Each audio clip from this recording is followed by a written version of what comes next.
नमस्कार, तिरंगा AC India news में आपका स्वागत है। आज हम आपको मुलाकात करा रहे हैं ज्वाला शक्ति संगठन बेटा बचाओ बेटा अभियान की संयोजिका काजल जादौन जी से,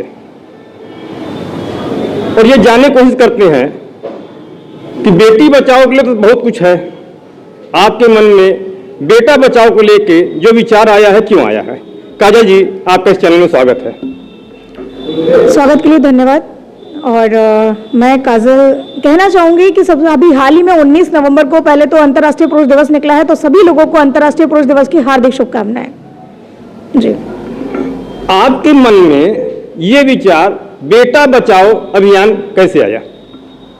हमारे भारत देश में महिलाओं के हित में बहुत से कानून बने हैं, लेकिन जब देखा गया कि इन कानूनों का दुरुपयोग होने लगा है और महिलाएं झूठ बोलने लगी हैं, जिस कारण इसका खामियाजा पुरुषों को भुगतना पड़ रहा है, यही वजह थी। मैंने कई पुरुषों को रोते हुए देखा है, कई पुरुषों को, निर्दोष पुरुष जो अपने बिना किसी गलती के सजा भुगत रहे हैं। मुझे लगा कि बेटी बचाओ तो पूरे भारत देश में इसका संचालन है ही, तो क्यों ना हमें इस और भी सरकार का ध्यान ले जाना चाहिए कि पुरुषों के ऊपर भी अत्याचार होते हैं, और बस तभी से मैंने इस बेटा बचाओ अभियान की शुरुआत की। दहेज को लेकर के जो कानून बने, अब तो स्थिति ये हो चुकी है कि दहेज के नाम का उस कानून का इतना दुरुपयोग हो रहा है, अधिवक्ता से लेकर के यहाँ तक कुछ जज लोगों ने भी इस बात को स्वीकार किया कि इसका दुरुपयोग हो रहा है। इस विषय पे आपका क्या विचार है? जब आपने खुद ही स्वयं ही इस बात को बोला है कि अधिवक्ताओं को भी पता है और जज को भी पता है, माननीय न्यायालय को भी इस बात का ज्ञात है कि इस कानून का दुरुपयोग हो रहा है, तो क्यों ना इस कानून के दुरुपयोग को रोकने के लिए नार्को टेस्ट जो मांग होती है, टेस्ट किया जाए, नार्को टेस्ट किया जाए, या फिर इसके और भी तरीके हैं कि महिलाओं के लिए एक दायरा सीमित कर दिया जाए कि इस दायरे के तहत आपके साथ यदि कोई अपराध होता है तो उसके साक्ष्य आपको देने होंगे, तभी आपका अपराध दर्ज होगा। लेकिन हमारे देश में ऐसा नहीं है। ललिता कुमारी बना इस जजमेंट के अकॉर्डिंग किसी भी महिला को, किसी भी पुरुष को अपना अपराध दर्ज कराने की स्वीकृति और अधिकृत किया जाता है, जिस कारण ज्यादातर अपराध दर्ज हो रहे हैं, चाहे वो झूठे हो चाहे वो सच्चे हो। एक नया सवाल भी उभरा। दिल्ली में एक दुर्घटना घटी थी बलात्कार को लेके, बाद में उस लड़की की मौत हो गई। उसके बाद कानून में संशोधन हुआ। उस संशोधन में ये था कि पहले जिसको एडल्ट इंग्लिश शब्द में कहा जाता है, वो कानून में संशोधन हुआ, बलात्कारी की जो उम्र थी वो घटा करके 16 साल या उससे ऊपर कर दी गई।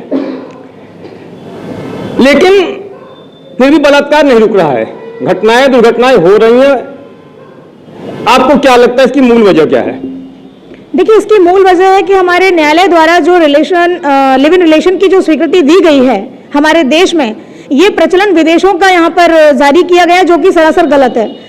लड़कियां इसको सही इसलिए मानती हैं क्योंकि उनको आज़ादी चाहिए, तो आज़ादी के नाम पर ये जो अपराध हो रहे हैं, इसमें युवती और युवक अपनी मर्जी से लिव इन में रहते हैं, बाद में दोनों के बीच में किसी प्रकार के मतभेद हो जाते हैं और किसी न किसी प्रकार की अप्रिय घटना यहाँ पर होती है। तो ये गलत है, लिव इन रिलेशन को रोकना होगा पहले तो। और दूसरी बात ये कि युवतियों को, जो लड़कियां हैं, अपने शिक्षा के लिए अपने देश से बाहर जा रही हैं या फिर अपने राज्य से बाहर जा रही हैं, तो अपने माता पिता के साथ में वो एक वार्तालाप जरूरी है, उनका रहे खुले विचारों के साथ। और माता पिता को भी चाहिए कि अपनी बच्चियों के साथ एक दोस्त की तरह पेश आए और उन्हें सही संस्कार दें। जो विवाह को लेकर उम्र की बाध्यता है, क्या आपको लगता है कि इसमें कुछ संशोधन होना चाहिए? मेरी कई चिकित्सकों से बात हुई जो मनोचिकित्सक हैं, उनका ये मानना है कि इस घटना के पीछे कहीं ना कहीं विवाह देश से होना, या उनके हिसाब से मेरा विवाह हो जाना चाहिए था, उनका नहीं हो रहा है, वो इसमें भटक रहे हैं। कहीं न कहीं बलात्कार हो जा रहा है, कुछ नशे की प्रवृत्ति है, नशा हर जगह बिक रहा है। और उम्र अभी आया चर्चा में है, मुझे पूरी जानकारी ने कोई कानून बना नहीं है कि लड़कियों की जो अभी तक 18 साल शादी की उम्र है, इसको बढ़ा के 21 साल कर दिया जाए। जबकि एक लड़का अगर 16 साल बालिग होकर बलात्कार कर सकता है और फांसी भी चढ़ सकता है, लेकिन विवाह नहीं कर सकता। तो आपका इस पे क्या विचार है? देखिए, इस विवाह का उम्र से किसी भी प्रकार का कोई लेना देना नहीं है। एक बालिग होने के बाद विवाह कभी भी किया जा सकता है, लेकिन संस्कारों की जो कमी है, मैं अभी भी वही बात कहूँगी, एक नशे का सबसे बड़ी जो कारण है, जो सबसे बड़ा, वो एक नशा, और दूसरा हमारे मीडिया, या फिर हम बात कहेंगे जिस तरह का ये जो एडवर्टाइजमेंट हो रहा है, हमारे बॉलीवुड ने जो माहौल गंदा किया है, कहीं ना कहीं ये इस का सबसे बड़ा कारण है। और यही वजह है कि हमारे देश में अपराध बढ़ रहा है, क्योंकि युवतियां आज खुलेआम आधे नंगे कपड़ों में नजर आ रही हैं, जो कि गलत है। जब उनसे बात तन के ढकने की जाती है तो वो बात करती है अपनी आज़ादी की, और जब इस तरह की घटनाएं हो जाती हैं, जब किसी बलात्कार की या छेड़छाड़ की घटनाएं होती हैं, तब वो जिम्मेदार ठहराती हैं लड़कों को। तो मैं ये कहूँगी कि सबसे पहले ये जो बॉलीवुड या फिर हम बात करें सोशल मीडिया के माध्यम से गंदे वीडियोस जो हैं ये चल रहे हैं, सरकार को इन पर भी रोक लगानी चाहिए। और कहीं ना कहीं युवतियों के जो वस्त्र हैं वो इतने होने चाहिए कि किसी भी प्रकार के सामने वाले व्यक्ति को देखकर उन्हें शर्मिंदगी महसूस ना हो। महिलाओं के लिए कानून भी है, महिला आयोग भी है, लेकिन पुरुषों के पक्ष में न कोई ज़्यादा ऐसे कानून है, न पुरुष आयोग है। आपका क्या मानना है, क्या पुरुष आयोग होना चाहिए? बिल्कुल पुरुष आयोग होना चाहिए, क्योंकि महिलाओं के साथ यदि किसी प्रकार की कोई घटना होती है तो वो महिला थाने में भी जाती हैं और महिला आयोग में भी जाती हैं, और यहाँ तक कि मानव अधिकार आयोग में भी जाती हैं। तो एक पुरुष ही ऐसा प्राणी क्यों है जिसके लिए कोई आयोग नहीं है, जिसके लिए कोई थाना नहीं है, जिसके लिए कहीं भी प्रकार किसी भी प्रकार की कोई व्यवस्था नहीं है, जबकि हमारे देश में जानवरों के लिए कानून बना है, पेड़ पौधों के लिए बना है। आप पेड़ पौधे काट कर देखिए, यदि आपका वीडियो वायरल होता है तो आपके खिलाफ कार्रवाई हो जाएगी। आप जानवरों को नुकसान पहुंचा कर देखिए, आपके खिलाफ कार्रवाई हो जाएगी।